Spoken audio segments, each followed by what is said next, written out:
Welcome to Trading Day. I'm Roger Peterson. Thank you very much for joining us. Let's get to some of the stories we're following in the BNN Bloomberg newsroom.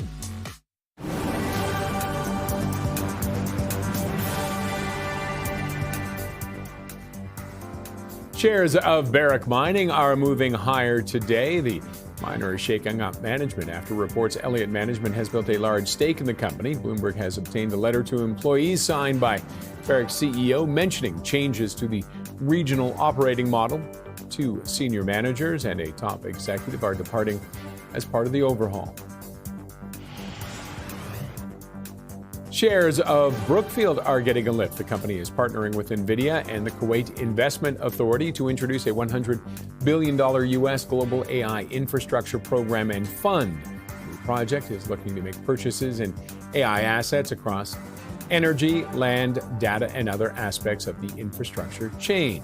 The fund has a target of $10 billion U.S. in equity commitments.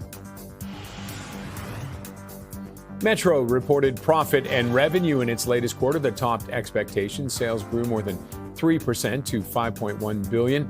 The company's frozen distribution center in Toronto also resumed operations last week. On the downside, same-store sales came in below what analysts were expecting. Looking at the markets, TSX bouncing back a little bit, and it's up by 0.47% south of the border.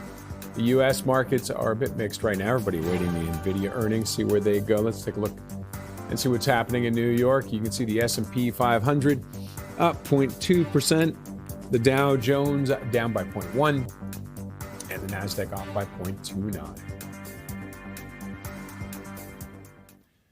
Now, the S&P 500 is rising today, driven by an increase in Alphabet shares. This positive movement came after a 4-day decline in the technology sector as investors return to the artificial intelligence market. They are betting that NVIDIA's upcoming earnings report will alleviate concerns that AI stocks are overvalued and overhyped.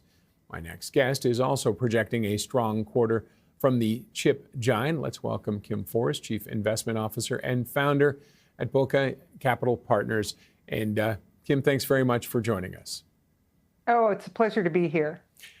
Now we're looking. I think you're going to see decent earnings from NVIDIA. What can we expect the market to react to that? Well, I think the cat's out of the bag. If you watch Taiwan Semiconductor, you can have a pretty good idea on how well or how poorly NVIDIA did.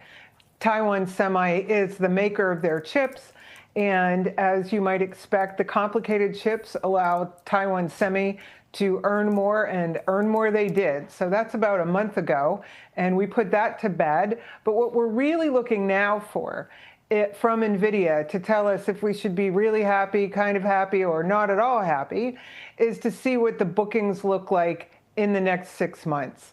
Now, I think we're too soon in the build out of AI, even now, to expect some kind of rapid fall. But I think that is every investor's secret fear, is that, NVIDIA is going to have some kind of cliff that it falls off of.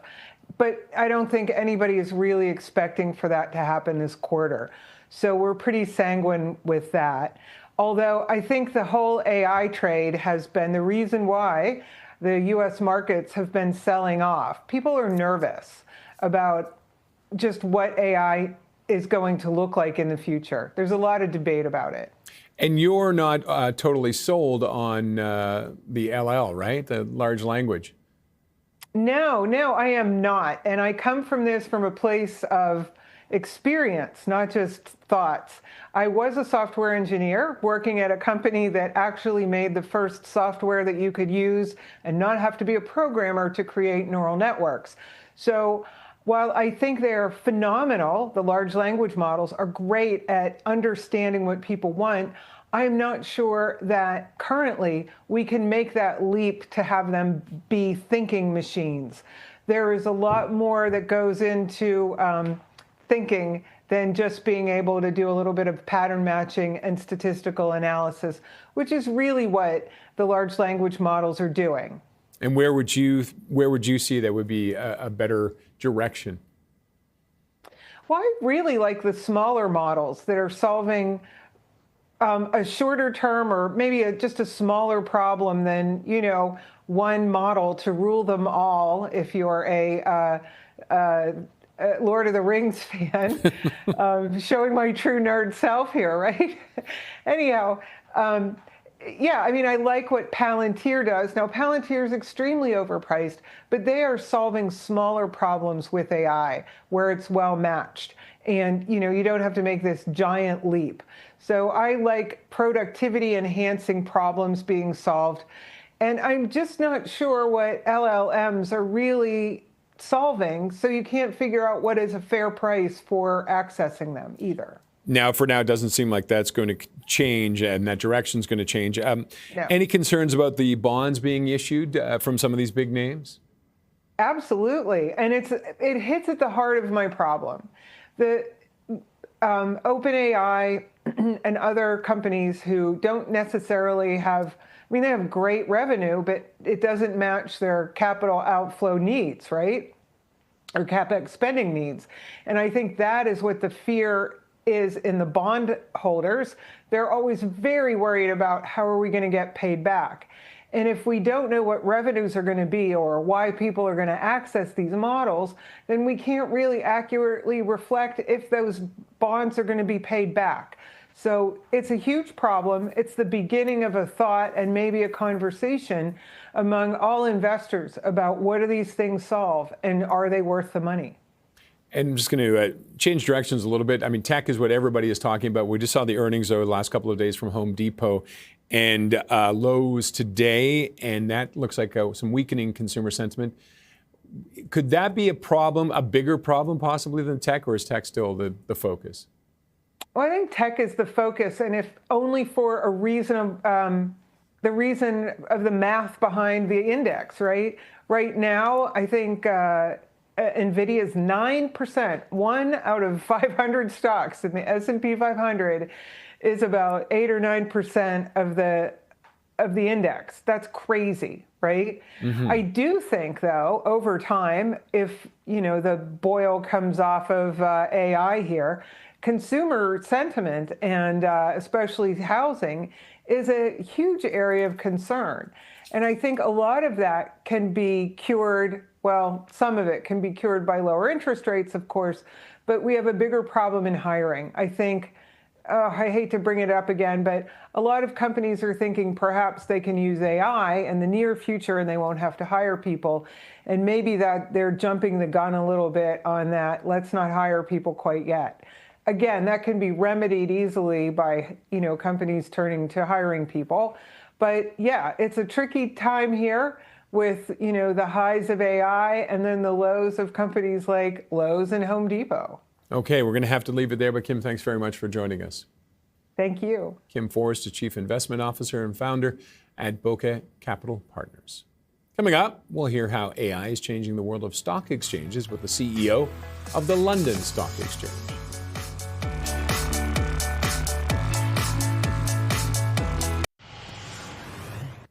The head of the London Stock Exchange Group, David Schwimmer, says that the IPO pipeline looks healthy, and he is bullish opportunities in embedding artificial intelligence into workflows. He's been bullish about that. Now, he spoke exclusively with Heslinda Amin on the sidelines of Bloomberg's New Economy Forum. I think we're seeing some volatility. We're seeing some uncertainty. Uncertainty is probably the big theme. And if you look across markets around the world, there are questions about the levels of debt. There are questions about inflation. There are questions about AI. Is it a bubble? Is it not a bubble? I think that this kind of environment where there are that level of uncertainty, we see a lot of activity in the markets. You welcome the correction? Well, I'm not sure we're in a correction yet. I think there's always a healthy dynamic in the markets when investors take a step back and they look at what they're doing. I think there's been a lot of discussion on valuations getting stretched, a lot of discussion on whether some of the different sectors in the market, AI or others, will generate value or create some value destruction. I think it's healthy for people to be thinking about that and helpful. That's what makes a market. Is there froth? What are you thinking about those stretch valuations? Are they justified? I think what we'll see is that you're going to have some companies that will end up doing well, and you'll have some companies that will not. I mean, and when we see these kinds of frothy valuations going into new sectors or new innovation, sometimes it ends up well, sometimes there's real value destruction. I think it'll be a mixed bag. But there's a lot of talk about how there's too much risk, too much leverage, and perhaps it is time to reassess, how money is deployed, especially with retail investors pumping in the money right there. Is there a sense that perhaps investors are underpricing the risk right now? I think there is a case to be made that markets are underpricing a lot of the risks that are going on right now. And then that kind of underpricing, if you will, is supported by plentiful liquidity in the markets that we have seen really over the last 5-10 years. A lot of that pumped into the markets with government action. So it's hard to know. There's also a positive case to be made in a number of areas. Are valuations stretched, or are we on the cusp of a massive new productivity boom? I think it's going to end up being a little bit of each, but it's hard to know. We know that that's not the only concern. The other concern is also to do with the private credit space in particular. The likes of Jamie Dimon have called out how cockroaches have appeared, and they have. Is that an area to be concerned about, or is there an overblown kind of fear that we're seeing at this time? I think it is just another dynamic in the market. And when you have, whether it's private credit or private equity, I think the fundamental issue or the fundamental driver of uncertainty is that by definition there's a lack of transparency. And transparency is helpful in terms of having sort of a public markets. Can have a daily mark to market. Sometimes those valuations in the public markets can get a little bit out of whack as well. So that's not a cure-all. But that kind of daily transparency is helpful in terms of reducing some of the uncertainty. When you have this significant expansion in private credit, a little bit of the blockage in the private equity markets, that adds to, it's another risk in the market. It's another risk in the system. We talk about liquidity, a lot of money sloshing around, and that's supporting the valuations that we're seeing right now. But we're not really seeing that flowing to you, to the UK, the like of IPOs. How do you explain that?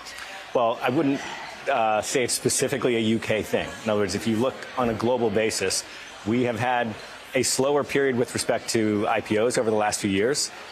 IPO market windows open and close.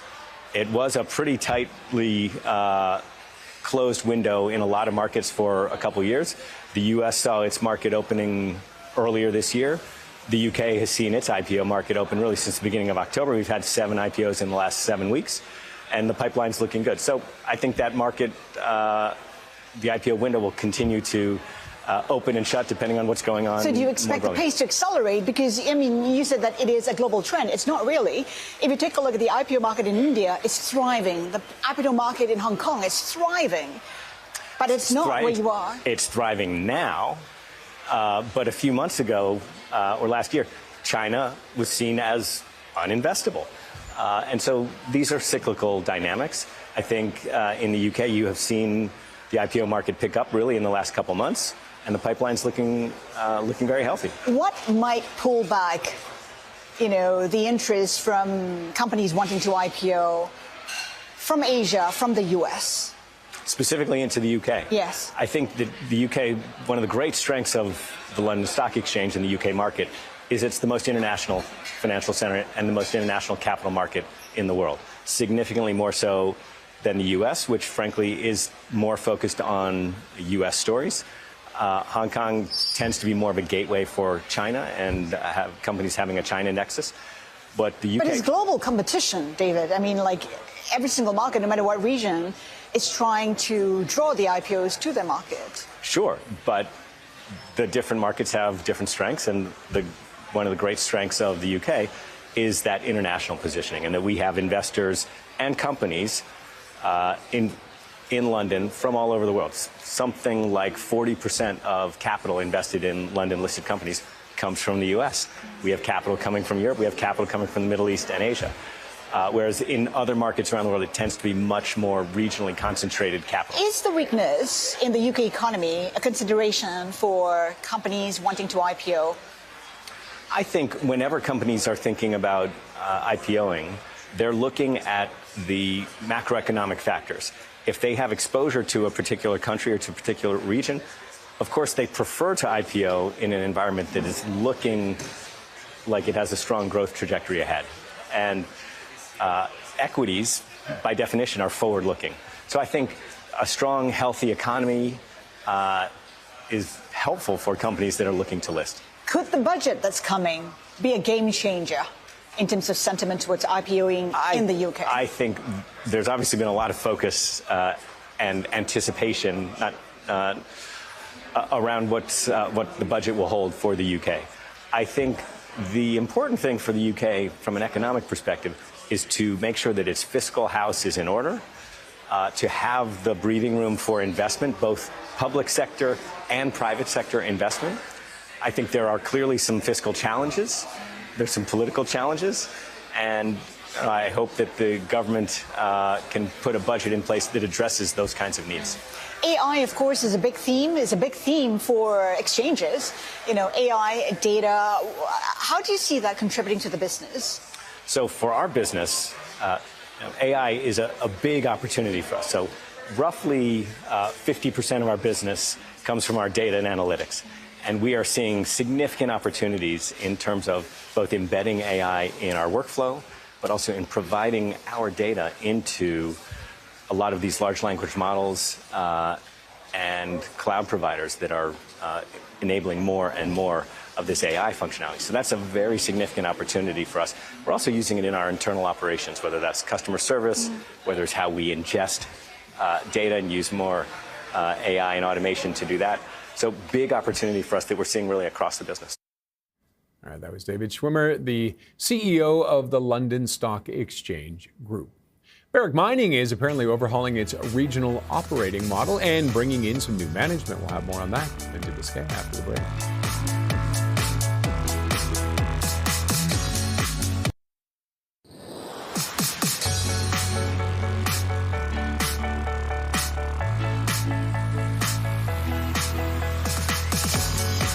Barrick Mining is apparently overhauling its regional operating model and bringing in some new management. For more on this, we're joined by BNN Bloomberg's Lindsay Biscay. Lindsay, thanks as always for joining us.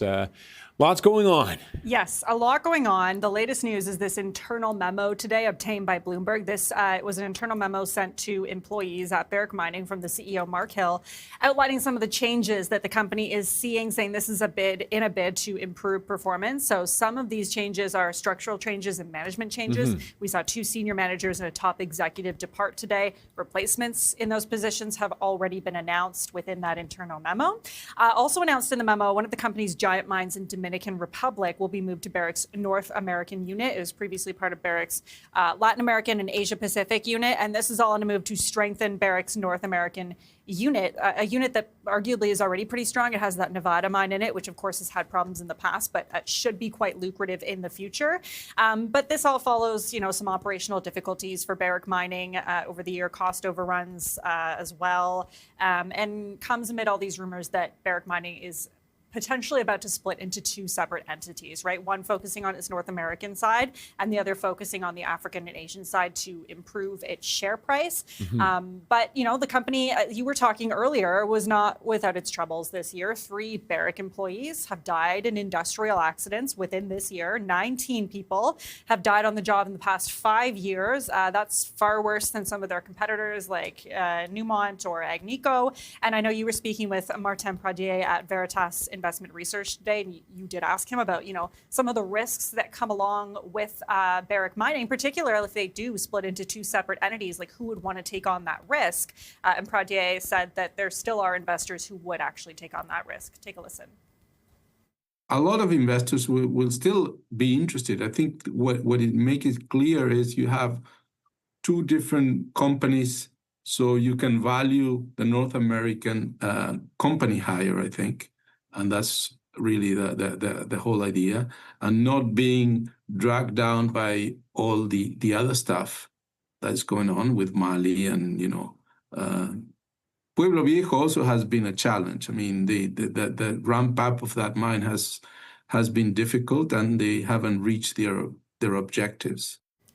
So something also interesting that Pradier noted in that interview with you, he said he was in a meeting with management about a week ago, and they were saying they do not want to split the company, but obviously there's some outside pressure there, maybe factoring into this. And of course, the reports about Elliott being involved in this one as well. Yeah, that's the outside pressure I was kind of referring to. Elliott Management is reportedly building a large stake in Barrick Mining. These are reports that came out yesterday. We've been following them today. At least a $700 million stake. We do not have this confirmed yet independently. I reached out to Barrick Mining. They said no comment. I reached out to Elliott. They did not respond. But if this were to come through, this would make Elliott one of the biggest investors within Barrick Mining. And there is pressure apparently coming from the company to really redirect things and split that company into two to really focus those North American assets and try to get more profit out of them, really. Okay. So we'll have to wait and see. All right, we'll wait and see. We still have 2 more days in the week. We still have 2 more days in the week. BNN Bloomberg's Lindsay Biscay. Lindsay, thank you for that. Well, shares of Lowe's are up today despite the company lowering its full-year profit forecast amid economic uncertainty. We'll discuss what is driving this positive investor sentiment after the break.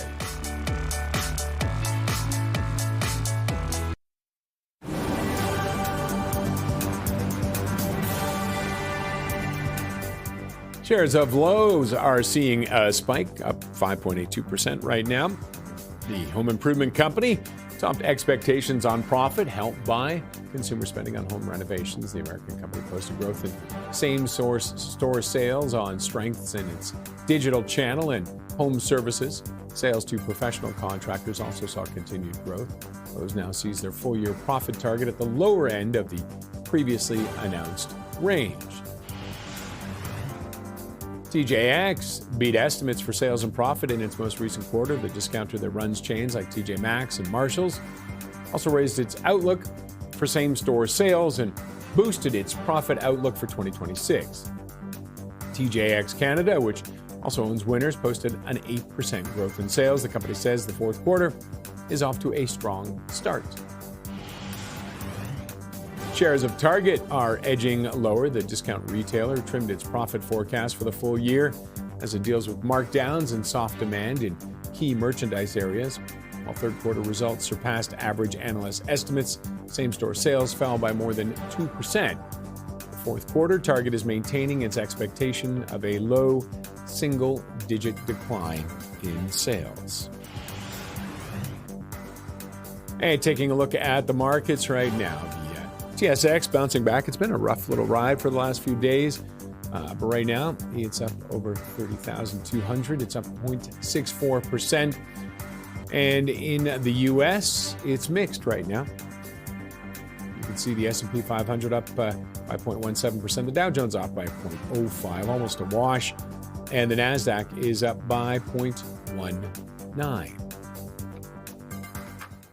And Lowe's stock is surging today, even after the American company cited a tougher economic backdrop for lowering its full-year guidance in its latest quarterly report. My next guest has a buy rating on the stock with a price target of $272 and says their fourth quarter is off to a hot start. Let's welcome David Bellinger, director at Mizuho Americas. David, thanks very much for joining us. Thanks for having me back. What are you liking right now about Lowe's? Look, Lowe's had a better than feared Q3. So we had the bar set lower yesterday by Home Depot, reported about flattish comp sales. Lowe's beat that by a bit. They were up about 0.4%, so a slight beat. But that's the first time that Lowe's has out-comped Home Depot in about 8 quarters. So good momentum. And then there were a lot of fears around October slowing. What does the start to Q4 look like? And Lowe's came out and definitively said that same-store sales are growing positively into the start of Q4. We don't have the housing turn yet, but we do have some signs of better do-it-yourself engagement. Lowe's tends to cater to these small and medium-sized pros. They're very busy. So Lowe's is doing what they can before this eventual housing turn comes. We've been waiting for it for a couple of years now, but we think they're very well positioned And it's not like sales are falling apart here, right? We're not talking about same-store sales down 5% or more. We're basically flat, but we're starting to get some better signs into 2026. And you mentioned it sounds like it sounds like they found their market. What else are they doing right that help them outperform Home Depot right now? Yeah, they've introduced a rewards program. So this do-it-yourself rewards, they've got 30 million plus members. So that's been taken off nicely. The one thing that we've spent a lot of time on is looking at agentic technology. So AI technology to help you shop. Lowe's has this Milo agent.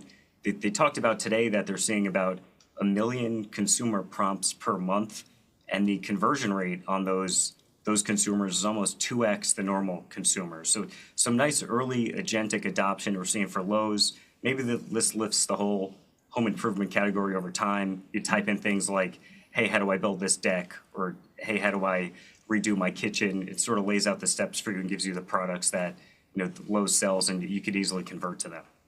And those are the positives. What are the potential headwinds? Yeah, I mean, it's just more macro issues than anything. You've had stubbornly high mortgage rates. Affordability issues are clearly out there.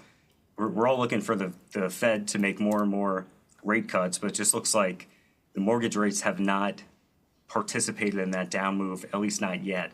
So we've been talking about this housing, home improvement recovery for a while now. This has morphed into a back half 24, back half 25. Maybe this moves to a 2026 recovery story. But we think there's so much pent-up demand here. There's a number out there. These companies have quoted something like $50 billion of underspending in the last few years. We think a lot of that comes back. Lowe's is really well positioned. Home Depot is really well positioned as well. And how much longer do you think can they ride that if there's no rate cuts before we start seeing an impact? Yeah, it's a good question because these businesses have very much diversified, right? So there's a lot to keep the lights on, right? Home Depot and Lowe's, they sell things like 10-foot tall Halloween decor items. I've got some of them, right? So there's these other items where they moved from not just hardcore home improvement, but like appliances. There's a wide spectrum of items. And then the big push lately is each of these companies have made a few multi-billion-dollar acquisitions into this complex pro space. So think about big remodelers, big home builders. That's where a lot of the growth in the sector is concentrated. And they're trying to get ahead of this wave of aging homes. There should be a lot of pent-up demand out there. And we think that Home Depot and Lowe's both made these acquisitions at hopefully cyclical lows, at not big acquisition multiples for certain of these acquisitions. So that's all building. Hopefully this comes in 2026, but it's definitely out there and it's on the horizon. All right, now you have a buy rating on Lowe's along with Home Depot and several other companies in the retail sector. What makes you so optimistic about the whole, pretty much, can I say the whole sector or a large chunk of it? Yeah, these are the big behemoths in the sector. A lot of what they're doing is just positioning the business very well for what's to come. And just look at the way these companies have handled tariffs, right? Take, for instance, Home Depot. They spent the last 3 to 5 years reworking a lot of their systems just to get great visibility on pricing as soon as that product lands in the U.S. or elsewhere. So they're taking these measured approaches to roll through pricing correctly. And then you've got all these distribution capabilities that came from that big complex pro, those type of deals. We're talking about offering trade credit to customers, on job site delivery, right? That's a big deal. If you get pros a lot of lumber, a lot of concrete to the site, don't have to come to the store. So a lot of these little but building capabilities are pushing these guys into basically gaining more share as the market turns. We're just waiting, but we think the stocks are priced for a lot of this upside here. Okay. It sounds like you'd almost describe them as nimble for big corporations, though. They've managed the expense base extremely well. And for any retailer, labor is one of your biggest costs, right? It could be 40, 50% of your total expense base. So these companies have great dynamics where if foot traffic is weak, they'll pull back on labor accordingly, and then they can ramp it back up as sales come back. But yes, they've been very nimble, able to still keep earnings pretty tight, right? We're not seeing these big downdrafts. on the EPS line for these businesses. So they're almost stabilized. And then you've got more of this torque, more of a upside story in home improvement versus other parts of consumer and retail. Okay, we're going to have to leave it on that. But David, thanks very much for joining us. Great, thank you. David Bellinger is director at Mizuho Americas. Coming up, Bitcoin and other cryptocurrencies have been under pressure for the last few days after reaching a record high just 6 weeks ago. We'll provide the latest on what's causing the sell-off after the short break. Stay tuned.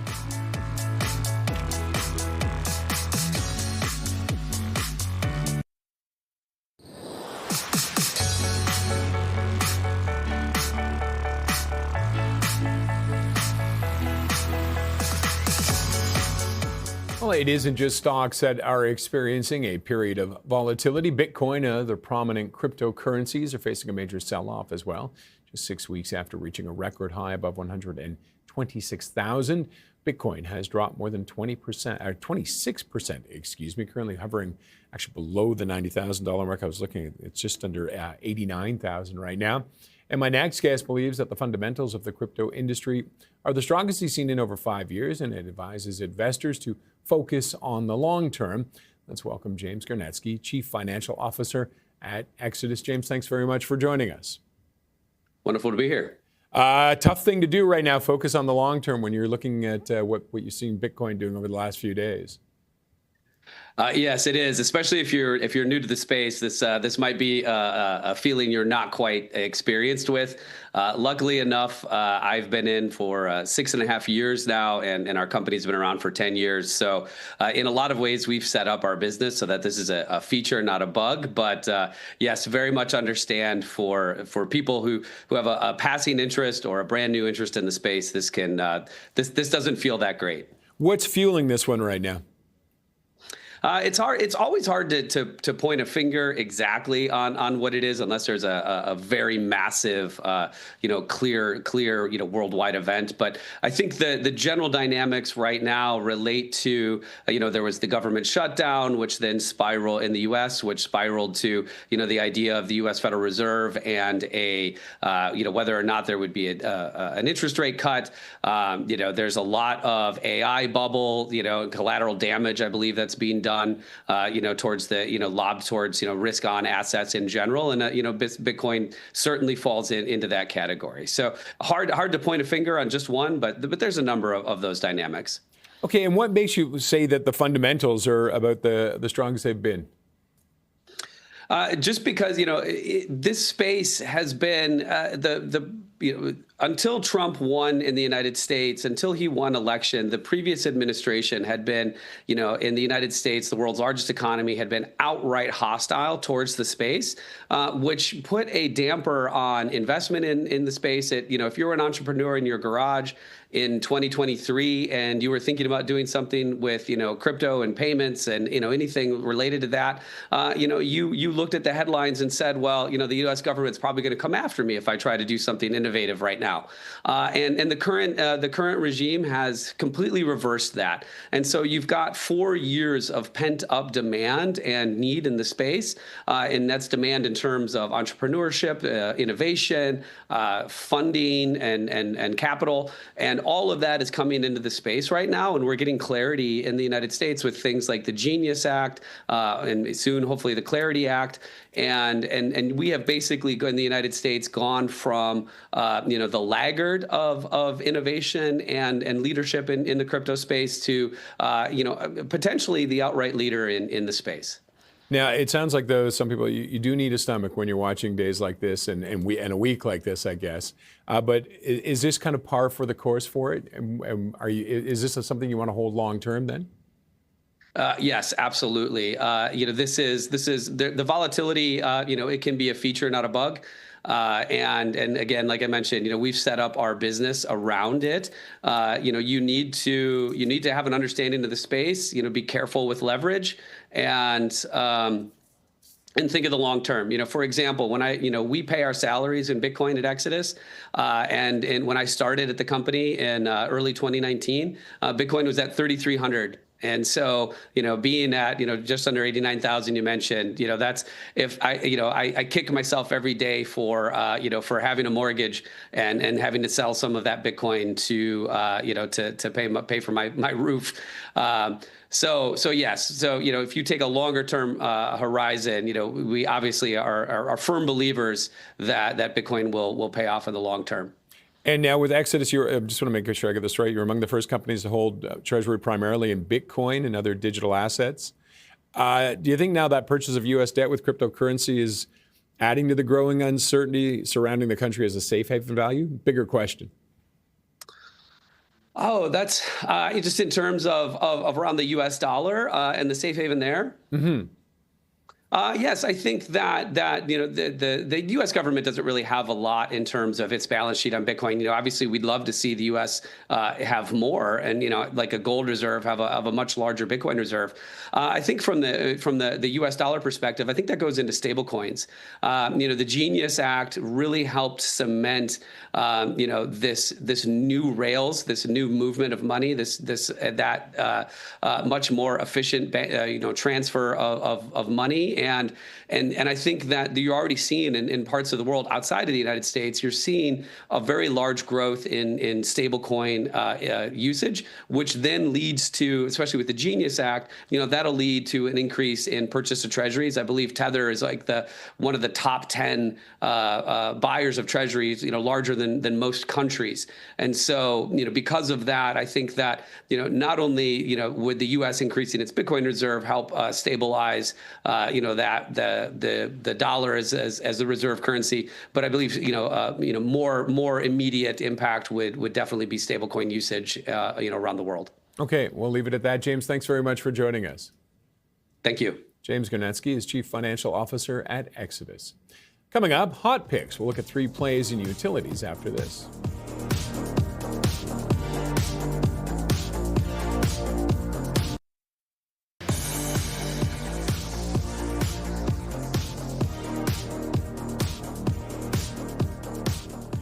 Earlier on Hot Picks, we looked at 3 plays in the utility sector. We were joined by Daniel Rich, Senior Equity Research Analyst at CFRA.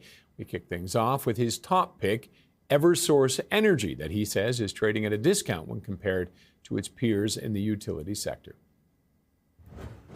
Eversource Energy actually picked up a bit of bad news this morning that I can explain. So Eversource is an electric utility based primarily in the New England region, so Massachusetts, New Hampshire, and Connecticut.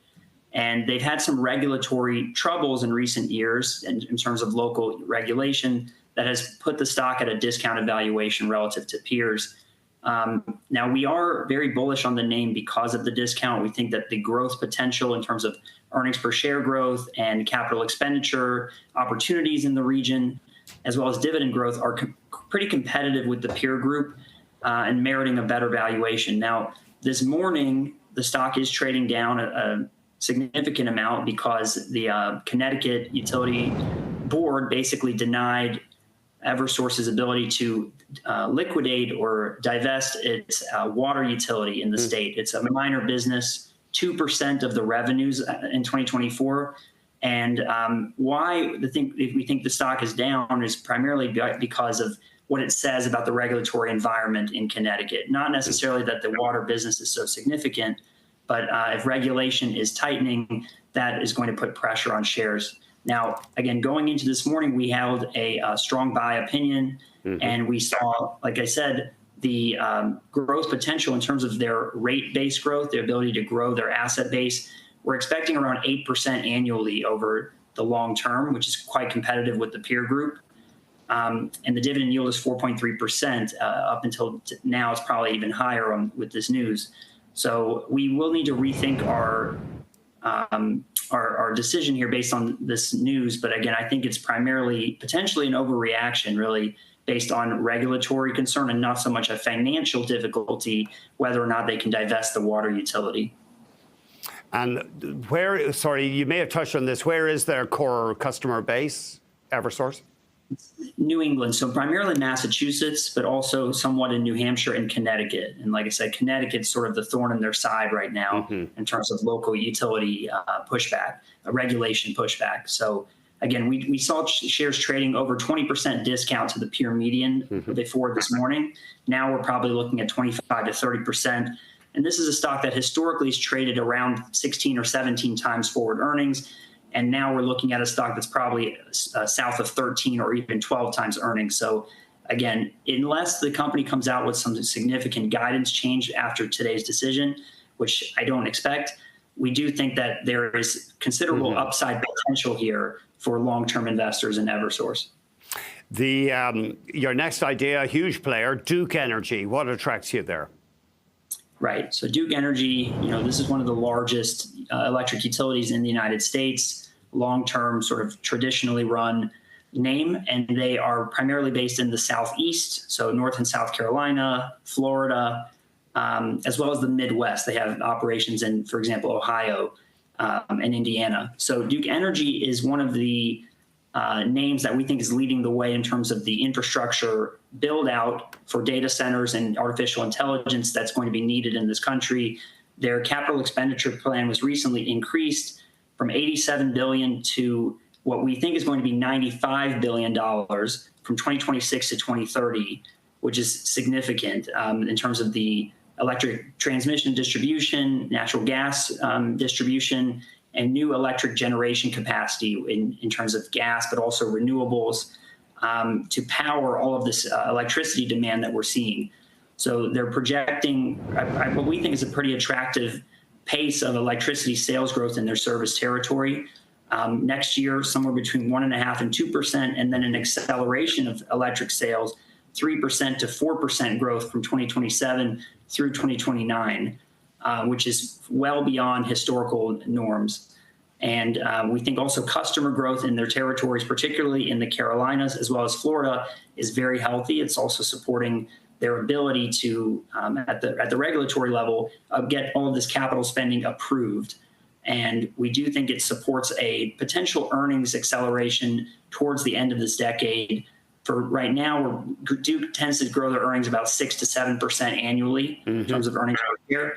What we're expecting is towards the end of the decade, think maybe 2028, 29, an acceleration maybe to the 7 or even 8%, which would put it at what we think is a higher echelon, a more competitive valuation relative to peers.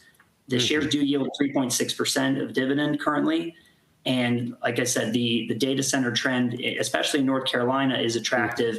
Amazon Web Services had a $10 billion investment that they announced recently going to support Duke Energy. We'd better keep it moving. I'm sorry, you've only a minute left for your last idea. Sorry about that. Sempra Energy, what attracts you to this stock?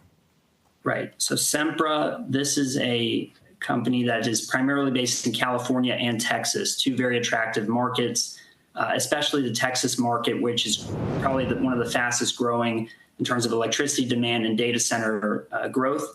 This is a name that we think, after a lot of divestitures of non-regulated businesses in Mexico, for example, and a lot of their liquefied natural gas terminals in Central America, they're expected to see their earnings sort of bottom this year and then accelerate in the future. They're having an attractive 7 to 9% growth target in terms of earnings per share. We think they can reach the top end of that potentially. And like I said, because of their divestitures of non-regulated businesses, the earnings mix of their regulated operations is probably going to be close to 100% as opposed to about 80% today. So we think it's a less risky play, and the valuation should benefit as a result. All right. Andy was talking with Daniel Rich, Senior Equity Research Analyst at CFRA. Let's take a quick look at the markets before we go. Of course, we're awaiting NVIDIA's earnings report coming up after the bell today, and we'll have reaction to that tomorrow. But taking a look at the markets right now, TSX bouncing back a little bit. It's up 0.69%. And one of the movers on the TSX pull that one up, Energy Fuels. Do we have that? There it is. Look at that. It's up 4.8% right now, 116.4% for the year. And moving over to the NASDAQ, let's see what's happening down there. And the NASDAQ up right now. And here are some of the movers. Constellation Energy up by 6.36%. ON Semiconductor, 3.73 now. And Shopify bouncing back 3.79%. That wraps up this edition of Trading Day. I'm Roger Peterson. Thanks very much for joining us. Have a great day.